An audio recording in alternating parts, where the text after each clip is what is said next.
Salut, c'est Fabien de chez C2M. Alors aujourd'hui, on va voir ensemble sur quel type de surface on va pouvoir utiliser nos sableuses aérogommeuses. On va vous donner quelques idées de décapage et on va voir ensemble ce qu'on va pouvoir faire. On voit ça juste après le générique.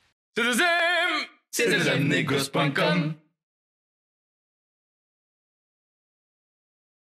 Bon, je vous spoil un peu, mais vous allez voir à la fin, en fait, on peut faire ça sur toute surface.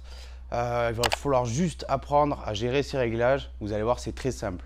Alors dans cette vidéo, on va voir ensemble comment s'appellent plusieurs surfaces. On va commencer par le bois, ensuite on verra comment travailler sur de la pierre, on continuera sur le métal et enfin on va travailler sur du verre. On va voir les différentes applications qu'on peut avoir sur cette surface.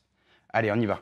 Alors on va commencer avec le bois. Le bois, c'est ce qu'on retrouve le plus dans l'aérogommage, le sablage. C'est là où on a le plus de boulot, que ce soit sur des chaises, sur des meubles, des volets. Enfin voilà, il y en a une paire. Après, ce qu'il faut bien faire attention avec le bois, c'est qu'il y a différents types de bois. On va retrouver du bois dur, du bois tendre, et c'est là où il va falloir adapter ces réglages. On va avoir des réglages qui vont varier. Sur du bois tendre, par exemple, on va préférer travailler à basse pression avec des sables qui sont plus fins, avec du 120 ou du 200 mèches, par exemple, avec du Kaya. C'est là où on arrive à avoir un travail qui est assez délicat, un résultat qui est lisse et sans veinage. Sur du bois dur, comme on peut retrouver avec du chêne, par exemple, c'est des bois qui sont assez répandus pour des poutres ou même des meubles. Là, on va pouvoir travailler avec un grain qui va être plus épais, donc avec un 80 mèches ou même un 120 mèches qui sera tout aussi efficace. Et on va pouvoir travailler à plus haute pression, sans veiner le bois parce que c'est une surface qui va plus accepter le travail en aérogommage. Alors maintenant, passons à la pierre. La pierre, vous allez voir, c'est pas bien compliqué.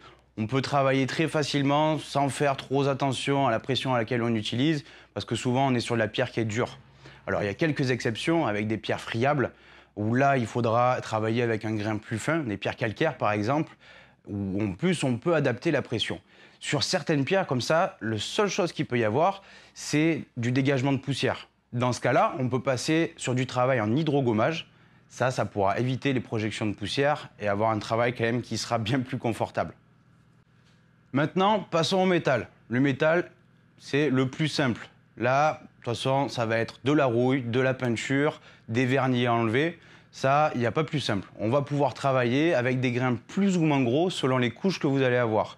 Sur une rouille très forte, par exemple, on va préférer du grain en 30-60 ou en 80 mèches pour être plus agressif, décaper plus facilement.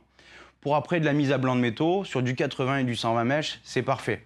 La seule chose dont il faudra penser, c'est bien recouvrir le métal après l'avoir travaillé. 24 heures au maximum, pour éviter qu'après la rouille revienne et que vous ayez du travail à refaire. Et pour finir, on passe au verre. Le verre, c'est vraiment du sablage plaisir. Là, on va se servir pour faire de la décoration, pour flouter par exemple du verre, pour faire de la gravure. Voilà, il y a des multiples utilisations. À bien penser aussi qu'il y a certains abrasifs, comme la coque de Noël bicarbonate, qui elles ne sont pas abrasives sur le verre. Alors, pensez bien à bien vidanger votre cuve pour éviter de retrouver quelques grains de sable qui pourraient là faire des dégâts. Et par exemple, pour faire des bords de fenêtre, un bicarbonate, là, lui, ne sera pas abrasif sur le verre. Et si vous avez une question sur un matériau où vous ne savez pas quoi utiliser comme pression, comme abrasif, n'hésitez pas. Vous laissez un commentaire, on se fera un plaisir d'y répondre, ou alors vous nous contactez directement au service commercial ou au service après-vente. On sera là pour vous aider avec grand plaisir. Voilà, c'était tout. Si vous avez quelques questions, n'hésitez pas, on reste disponible et à bientôt pour une prochaine vidéo. Ciao!